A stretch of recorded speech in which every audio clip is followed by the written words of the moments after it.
Welcome back to Agri-SA's Congress. I would now like to introduce to you Lindy Strubel. Lindy matriculated at the Newcastle High School, after which she went to study at the University of the Free State.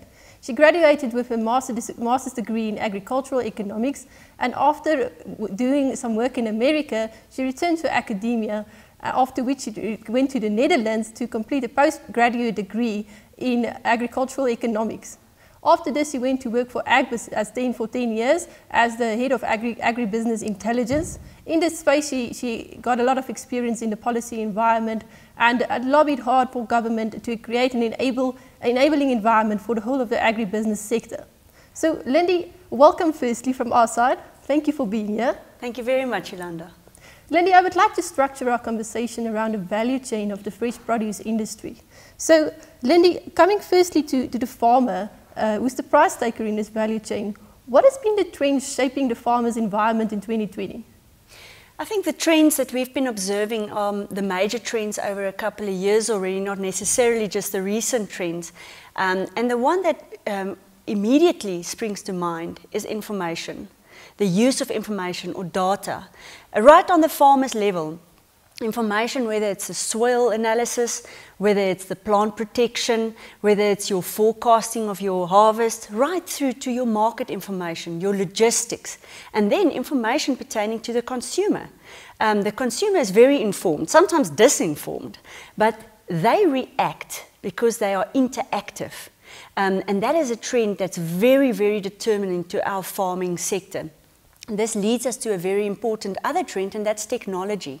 The technology that we use, all of it, whether it's big machinery on the farm or whether it's the iPad that you use to analyze your data, all of it is linked to improve the efficiency on farm level, throughout the value chain, right to your retail level. So efficiency is the key word in nowadays, and technology driving that trend. If you look at a macro or global environment, the trend that influences us, and this comes back to your point of 2020, now more than ever, is that globalization is severely under threat.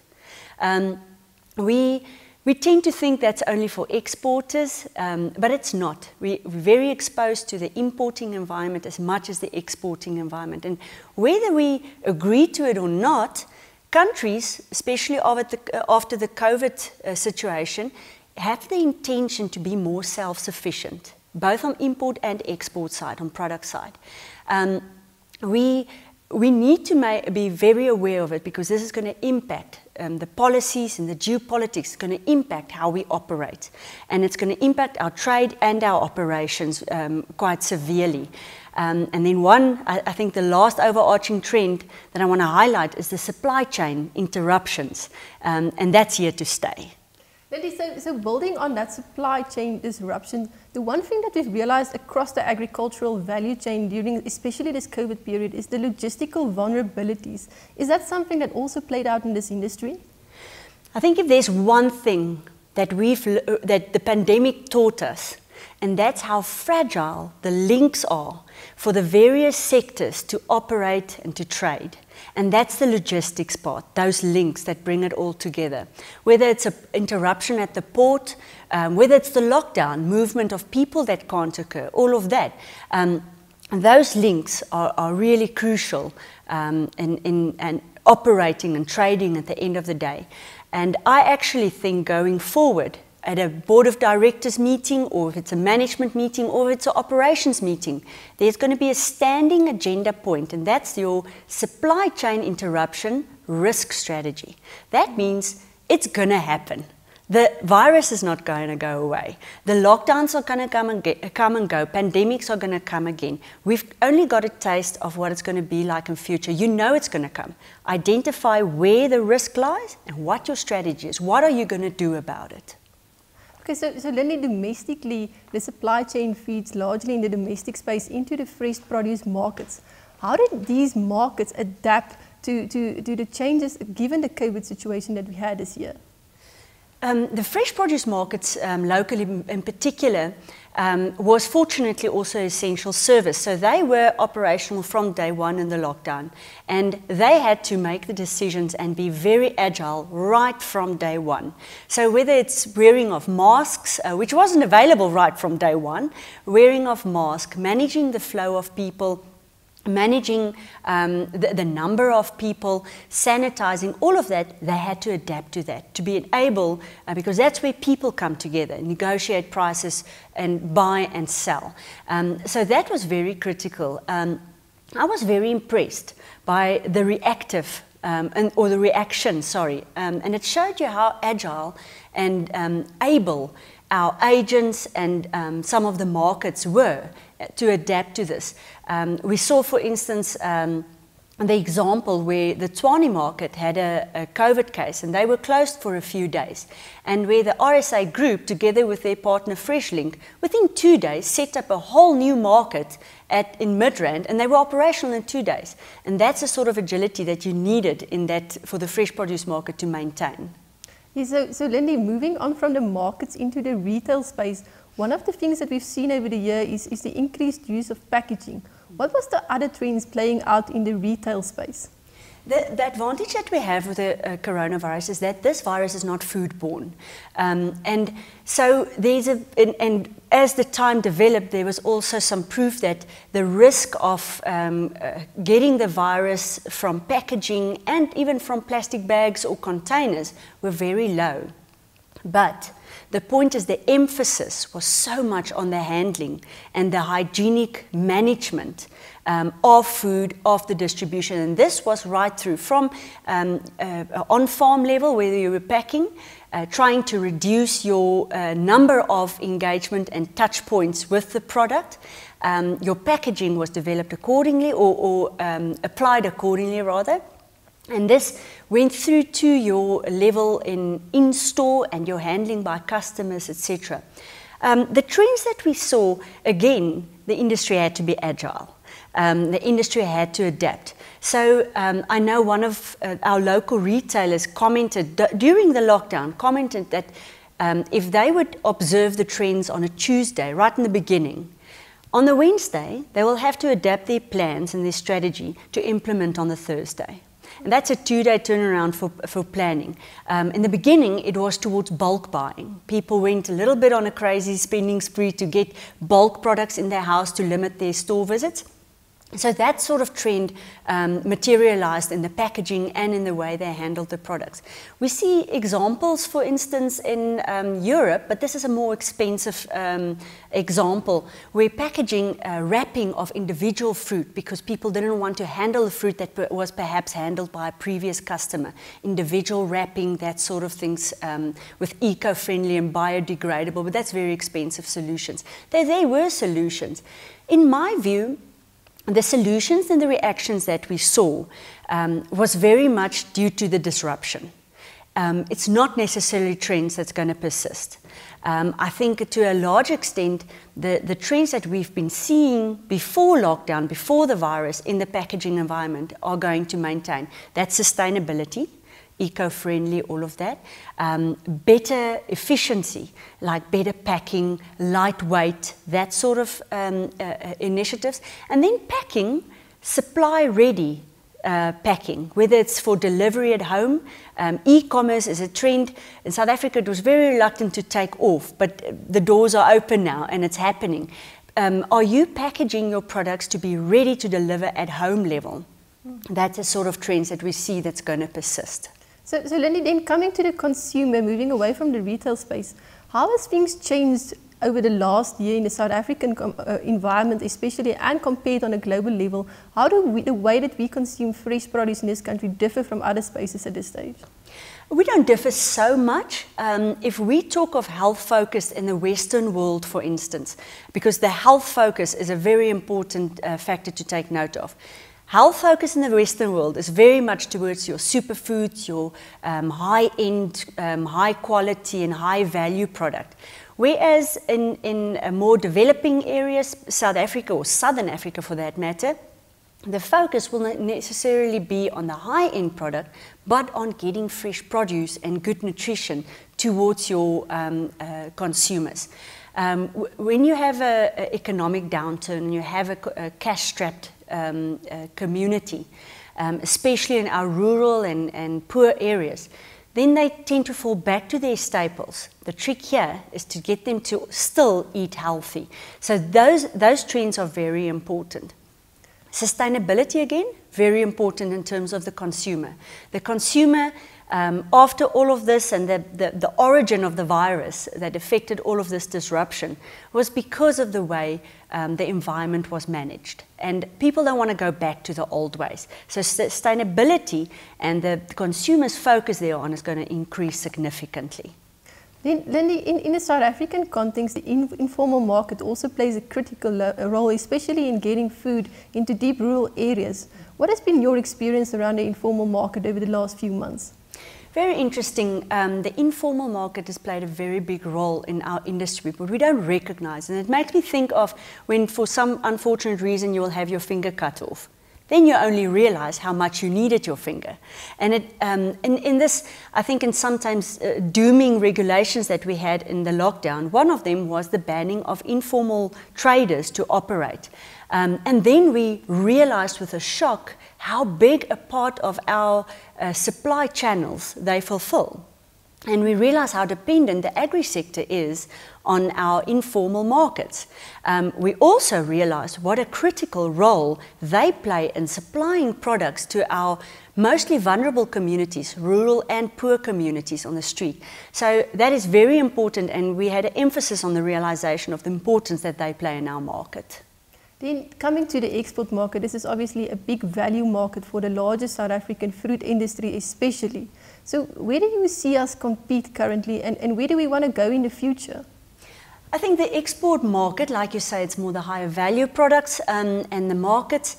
Our biggest constraint here is market access. We need to be positioned in the right markets, and we need to be competitive in that environment. We have a weak exchange rate. Exporters would benefit from that in the short run.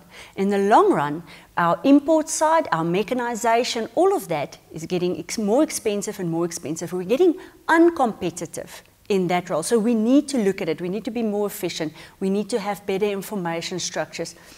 The role of electricity that it plays.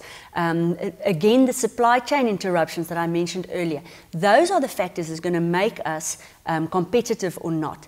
And if we can be in that position, we will be able to gain more benefit from our market access. And we need to improve on the market access as well for international markets. Lindy, that was one of the challenges in this sector, but across the board, when you speak to people in this industry, it's unbelievably innovative people, it's passionate people.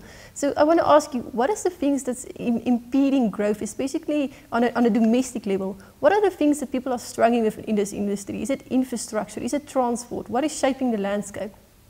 Like I mentioned, I think if we look at the export market, we're very dependent on that foreign income, and we need to be more competitive. We need to be more efficient, and we need to compete without the benefit of a weak exchange rate. And the only way we can do that is to have more market access and better market participation. That's another factor. Sometimes I think we go stupid into the market. We run into markets that we know, like traditionally the European market. We're very much focused on our exports to the European market or the UK market as well. We are not fully, we are in some industries, but we're not fully, if you look at the agricultural sector, exploiting the opportunities that we could exploit from Asia. We're not understanding those markets. We're not using the relationships that's being built. And if you look at the role that the Fresh Produce Exporters Forum, for instance, play, the relationships that they build, and to fully utilize what we can do in the Asian markets, the American market, for instance. We've got the AGOA organization, structure that we can benefit from, the policies. But we're not fully utilizing that. We're getting almost fixated on the traditional markets, traditional products. And we need to look at diversifying. So coming back to how we can compete and how we can really utilize the opportunities on the optimism that you mentioned. If we diversify properly, we utilize our markets properly, we expand our markets, we've got a lot of potential to make use of. Lindy, so just to build on that, you say we're not optimizing our relationships. What is it that the agricultural industry, especially the fresh produce industry, has to do differently to do especially that? How can we lobby collectively, especially on our AGOA front in the Southeast Asian markets? How do we go about? I think we need to build on our strengths. Very good example was the citrus industry in their past export season, which was right in the middle of the lockdown, the most difficult season, in my view, to be operating and having logistics and all of that in the world. And if you look how the Citrus Growers Association, how they collaborate with the Department of Agriculture, with PPECB, with port management, with the freight companies, how they collaborated to overcome those challenges. Those are textbook examples of what can be done to overcome challenges when you're in a situation like what we experienced. In Africa, more particular to the vegetable industry, we are really constrained by the lack of commitment from government's end as well as organizations across the border to really make this work. A fragmented industry that can't work together to address challenges like the border closings from Botswana and Zambia, the tariffs that we're seeing. Within SACU, we're not supposed to have this. And these are the sort of examples that we should address and where we should put up the structures that we typically had in the citrus industry to overcome those challenges. The potential are there. And collectively, a previous example that I mentioned of not utilizing the opportunities, for instance, in Asia. A, we don't know the market very well. B, we don't build the relationship where we actually get to the golden handshake.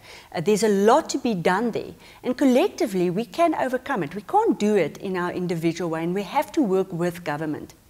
There is space, and fortunately, we're not in that interview to speak about crime and all of that, because that's a hot topic at the moment. But there's space where we need to take them on. People need to be taken accountable and to the responsibility of ensuring a safe environment to work. So organizations, sometimes we need to say koppe stamp, you know, about those topics. But when we talk of trade and we talk of market access, then we're one team. Then we work with government, and that's the collaboration that we need to strive for. Yeah, so Lindy, earlier you mentioned the arbitrary closings of markets in the SADC region, and I want to link that to the next question. We're expecting that the African Continental Free Trade Agreement will be implemented in early 2021. And I want to ask you, what is the opportunity for the fresh produce industry? And do we see that these relationships on a regional level will improve so that we can collectively exploit the opportunity? Ilana, that is very, very important and so timely as well. The African Free Trade, or Continental Free Trade Agreement, basically, in short, what it means is we want free access of investments, free access of people, and free access or easily access of goods. But if we don't put the rules down properly, if we don't establish protocols in the fresh produce industry, we're going to run into a lot of trouble. Take the citrus example as well, again. If we don't manage the false codling moth situation across the different countries in the African continent, citrus black spot, the greening that we have in certain parts but not in South Africa, if we don't manage that, that cannot just in the flow of product in Africa, if we don't put up the right SPS, sanitary and phytosanitary protocols, and we don't have the right disease control, we're going to destroy industries. So the homework needs to be put in place for that, to realize that free flow of products. And then, of course, the rules are very important. How do you react on things? Take the foot and mouth disease. How do you manage that if you have an outbreak and you have a continental free trade agreement? There's a lot of detail that needs to be looked into. So all of that, and the rules are in place, then you need an arbitrary system where they can go to if rules are not be kept at, or disputes need to be addressed. If they close the market within a SADC or a SACU environment, where the rules say you can't do it, they're going to do it as well within the African Free Trade Agreement. So what do you do about it? How do you enable also other countries who feel they need a structure where they can say, we need better access or we need protection? where do you find those platforms to enable that? And those are very important before we can just jump into realizing these opportunities. There is a lot of opportunities for the African Free Trade Agreement, but the rules, the protocols, and the debate needs to happen first. So Lindy, obviously within the African continental free trade space, one of the things that's also critical in the livestock industry is traceability, and it links back to what you earlier said about FMD. So we got a question here from one of the viewers asking, how did COVID-19 actually hasten the need for traceability in the fresh produce industry? Are we seeing that there's an increasing demand on consumer side for that? Absolutely, because this consumer, and I think because COVID or coronavirus wasn't food or isn't foodborne, we didn't see really the traction that it could have had if it was. But if you look at listeriosis, for instance, the outbreak of such a disease brings a very big demand on traceability. The consumer wants to know where the problem occurred if there was a problem. The consumer needs to feel safe. We've got a huge task ahead of us, and there's going to be zero tolerance on the lack of food safety measures. So that is very important, and traceability is going to become more important as well. Going forward, one aspect that's starting to be discussed at port level, because we run into this situation, if you have, like what we experienced, there's a positive case at the Cape Town market, they closed the market for 2 days. And what we saw in this past season for the avo industry, one of our exporters couldn't export for that week, and that meant that they fell right the next week in the time where Peru came with their big volumes in the European market. And that can make or break an export company if they get that wrong, just because of a 2 or 3 day delay at the harbour because there was closures. So what's happening now is there's some talks about traceability, blockchain, how you can use those functions so that your inspections at port level can, the time and the effort and the human capacity that's needed can be reduced, so that sort of impact is less on a sector like that. So Lindy, we got another question from Neil Hubert asking, were certain produce replaced with other produce? Did people buy more apples than pears? What kind of trends have we been picking up? I know the pineapple thing at the start of lockdown was a hot topic back then. Absolutely. You know, we saw the sudden peak in pineapple demand, and the prices went up. So but that's of course just I'd say a once-off, unless they ban alcohol again. But what we saw especially in the European market, was very, very up and down. It was very difficult to predict. We did see some products that was high in demand in 1 week, and another week it was very low. Almost to my example earlier of one of our local retailers who literally had a 2-day planning to see what's happening now, because the trends are so new and the consumption was so different, that in 2 days they would change their demand. So that happened in our export market as well, and where you have to fit in some time for traveling and shipment and all of that, that became very difficult. So that was difficult. I don't really want to highlight one product replacing another, but what we did see, and from my point of view working for Mission Produce, the demand in certain products, in our case avocados, but we also sell citrus in certain countries, and also not everywhere. Like in Western countries, citrus was in high demand because it's seen as an immune booster. In the Asian countries, it's not. So the demand wasn't so high there. So that's the sort of fluctuations that we saw. The superfoods was high in demand, and then of course what we saw is the turnaround in products also was very difficult, because if there was some sort of a blockage in the supply chain there, you easily find a bottleneck of products, and then you have that fluctuations in demand, price, etc. So very difficult, and some products in higher demand, but not necessarily replacing one with the other. Okay, so Lindy, just to bring it back to your current role as country manager of Mission Avocado, what has been the trends in the avocado industry? This is a very exciting industry in South Africa. It's a growing industry. So what has been your experience been over the past few months? No, thank you for asking that.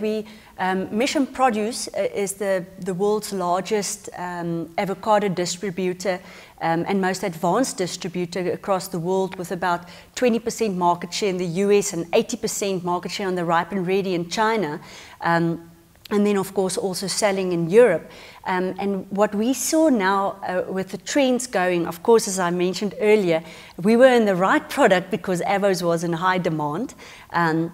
So that is what we experienced there, and the advantage that Mission Produce is bringing through Mission South Africa, setting up house in South Africa, is that with that sort of global footprint, and again, coming to my very first point of that globalization, and agriculture is seasonal, agriculture demand is high, you're going to see a lot of globalization still in the flow of agricultural products, especially a growing industry like the avocado industry, where you have the capacity to utilize markets to its full potential.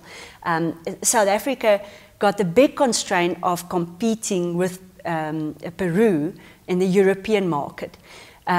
Firstly, because we want to distribute or spread rather our production, our harvest across 30 to 40 weeks, so that we have a flow of products through our pack houses.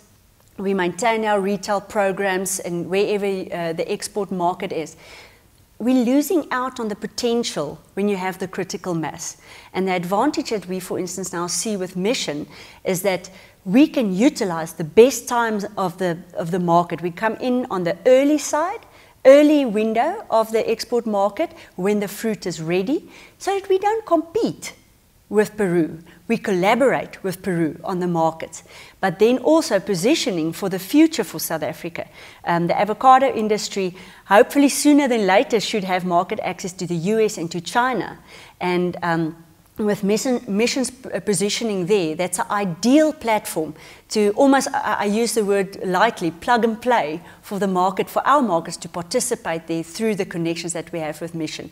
So back to one of our earlier points of what's necessary, relationships, and that global network, critical mass and efficiencies. And that's the sort of advantage that a company like Mission, and now with our initiatives, together with our partners ZZ2 and Corefruit, to establish that in South Africa as well.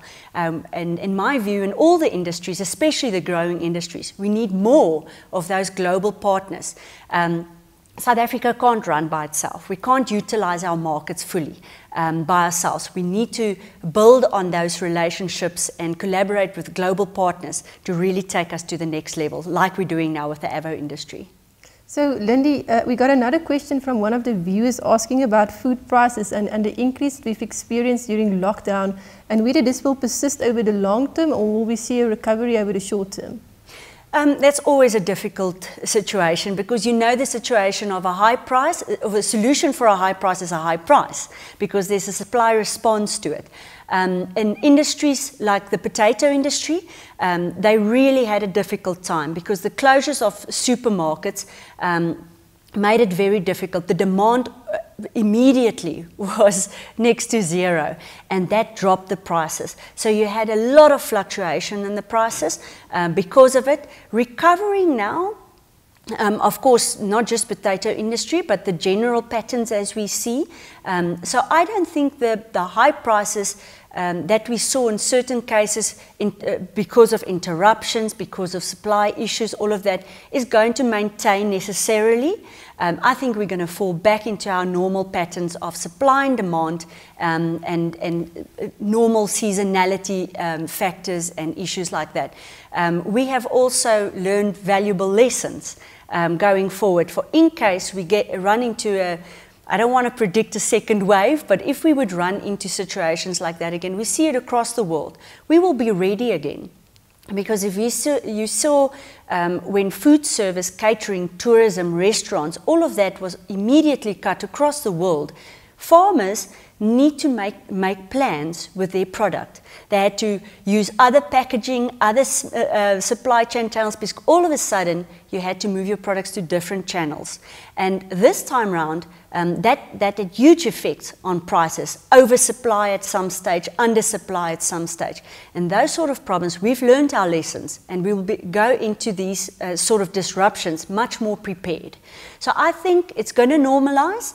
I don't want to say it's going to increase or decrease. Nobody can really say that, but I really believe it's going to get back to normalized levels as we know it. So Lindy, with that, I would like you to thank you for your time and the insight that you've shared with us. And thank you to the viewers. Stay tuned for more insightful sessions in this Congress.